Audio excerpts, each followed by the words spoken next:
The problem with EA Sports serving up the only version of video game hockey these days is that when the new NHL game doesn't deliver much of anything new, there's no alternative. This is one of those years.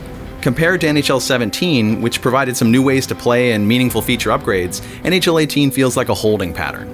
New or casual players will enjoy the raucous Nhl Threes Mode and added training features, but longtime fans will find only a few twisted knobs and minor gameplay changes.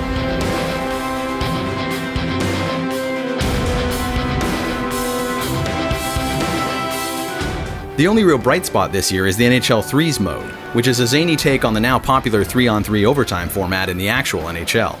This arcade-style mode allows for big hits, big shots, and all sorts of hilarity.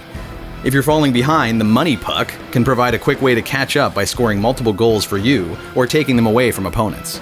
The next few pucks are always visible too, so that adds some strategy. It's obvious that EA put a lot of effort into NHL Threes.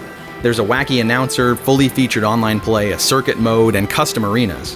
I've had a good time with Threes, as the pure chaos on display makes for some hilarious goals, net front pileups, and near-miss moments. NHL 18 also continues the series' ongoing focus on training new players. The dedicated Hockey Canada practice option explains how, and more importantly why, you should do certain moves. By slowing down the action, new players get some insight into complicated ideas like face-offs and advanced dekes. It's a smart approach to training. Once on the ice, gameplay feels very similar to the last couple of years. By and large, I still think a lot of what's here is solid. There's a good control in the passing game, and the enhanced deking system now allows you to explore more one-handed maneuvers, kick-ups, and inside-out moves. The new training makes deking more approachable, but mastery will remain elusive. Predictably, breakaways, one-timers, and rebounds are the main ways to score, and the goalie animations are largely unchanged. The overall flow is familiar end-to-end action, with some grinding play behind the net. And at long last, the new defensive skill stick allows for stick sweeping when backing up, and you can angle the stick to block certain passing lanes. I must say that NHL 18 really hammers home how overpowered the poke check move is. Online or offline, this single defensive tactic remains too powerful. It's time to rethink this mechanism.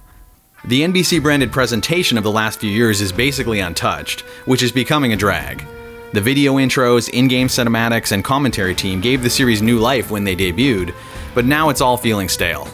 Recently, the Western Conference has been the stronger. Do you have a theory on that? And it still stands out that there are still only 2 players in a huddle after a goal.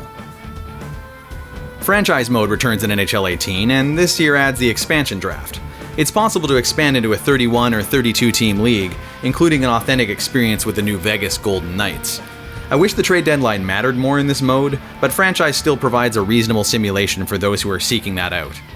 Other modes, such as Hockey Ultimate Team, Draft Champions, and Be a Pro, remain about the same, with a couple of small but generally good additions.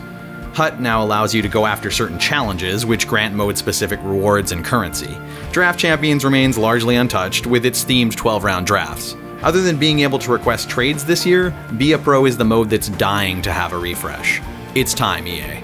The EA Sports Hockey League continues as the crown jewel of NHL's online experience, and the creation features from last year return. The online action has been smooth, with all games being very playable. I wish EA had continued to focus on player classes, as there's nothing new in that area. But I do keep coming back to the ASHL because it's a fun co-op experience overall. I'm glad that EA continues to court new players for the NHL series, especially with improved training options and fun one-off modes like NHL Threes, but the rest of the modes and features in NHL 18 are starting to feel quite familiar. The ESHL is always a blast with friends, and the offline offerings remain serviceable, but this series needs some additional technology and gameplay innovation in order to go further and become exciting again. For more, check out our reviews of Madden NFL 18 and Pro Evolution Soccer 18. Quick centering pass to the slot.